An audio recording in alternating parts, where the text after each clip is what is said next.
For those of you that may have missed it, and that would include me because of all last week with the air conditioning, we were working with this Optiplex 5050, and we were deciding what a bad idea it would be to put a couple of graphics cards that have no business going into it to test. It turns out about the way you thought it would.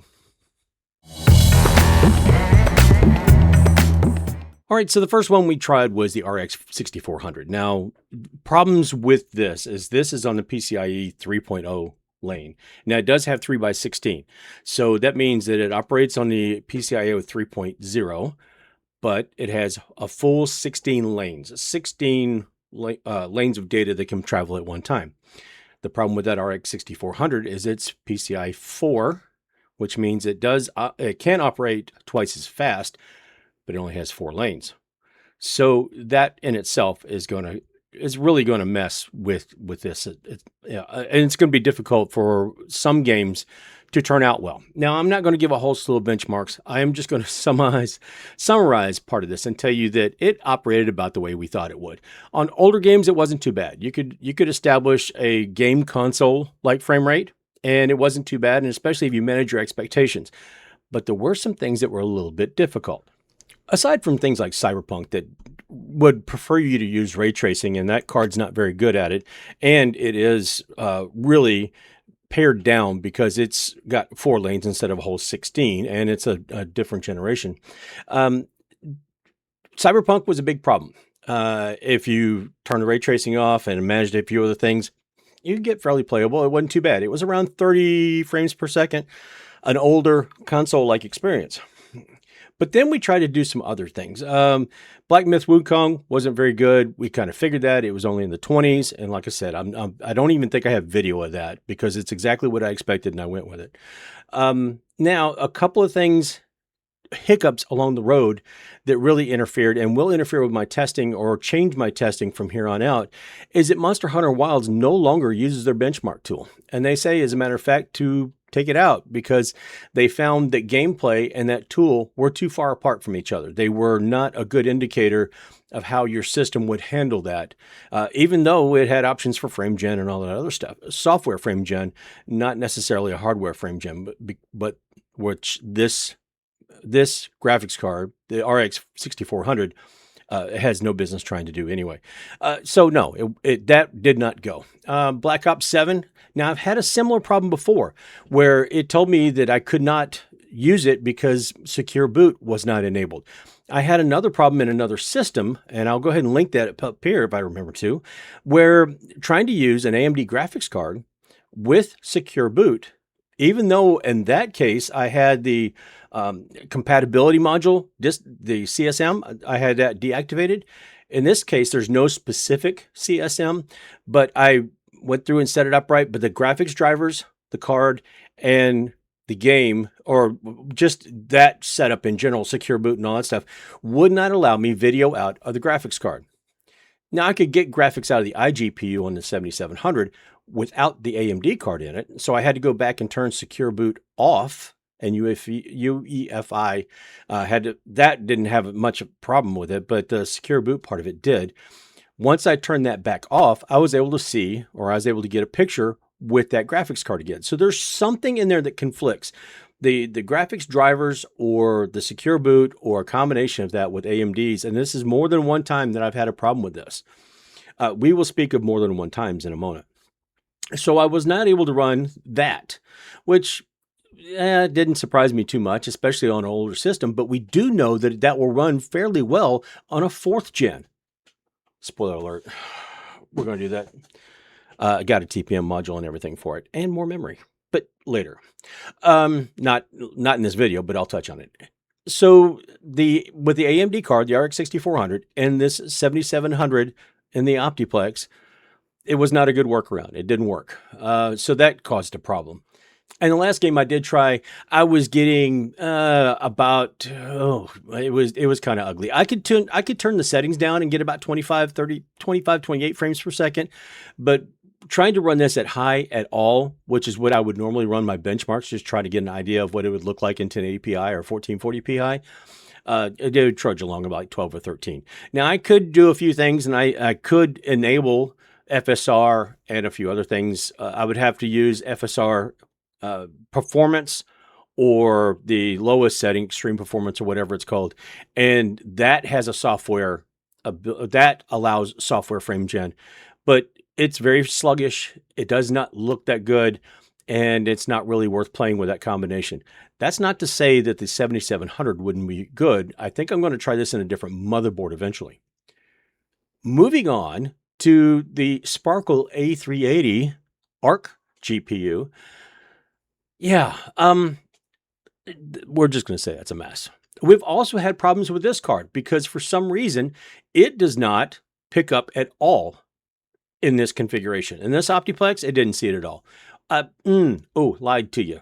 It did see it in the BIOS because it had two Intel drivers or the part for the two Intel video products. But it would not give a video out of that card whatsoever. Now, the card's good. I've tested the card. The card's good. But I could, with that one, unlike the AMD card, I could get a video out with the GPU installed from the motherboard and the 7700, but it would not let me get any video out whatsoever from the card.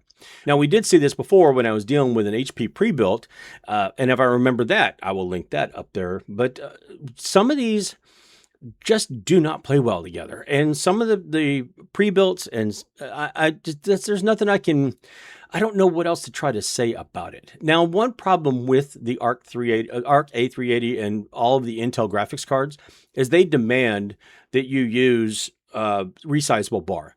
And what that does, that allows the CPU to talk to the graphics card more easily. It allows the CPU basically to use memory on the graphics card without taking it in little chunks. It can use more of it at a time. But even given that, this setup, this Optiplex, is not set up for that. So that would not natively work there. We would have to get some kind of workaround or some kind of, I don't know. What I am going to end up doing next, and I have gotten it to work before, but I have not tested the full suite of games, is the RTX 3050. And you're thinking, that card again? I know, but the RTX 3050 6 gig hits that sweet spot for a number of reasons. Now, first of all, if you'll remember back, the RTX 2060, the GTX 1660, all those had 6 gig variants, and they worked okay. 6 gig is not enough memory for most modern games, but it is the last discrete graphics card by NVIDIA that does not need power.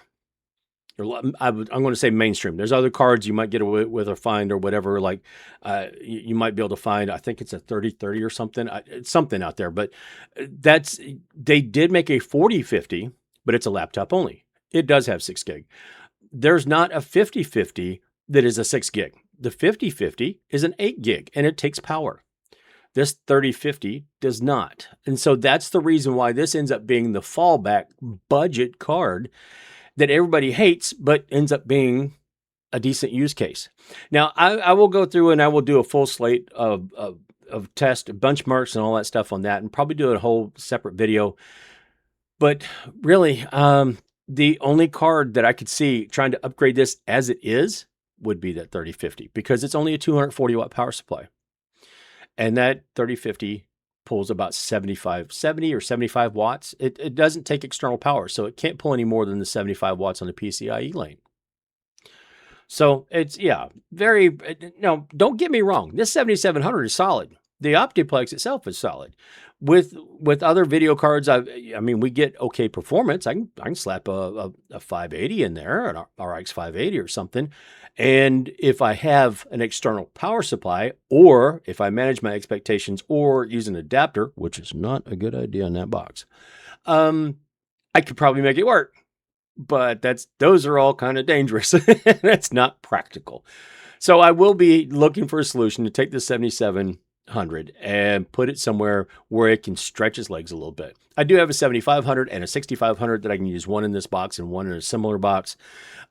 So I can still keep the Optiplexes with the chips that fit in them.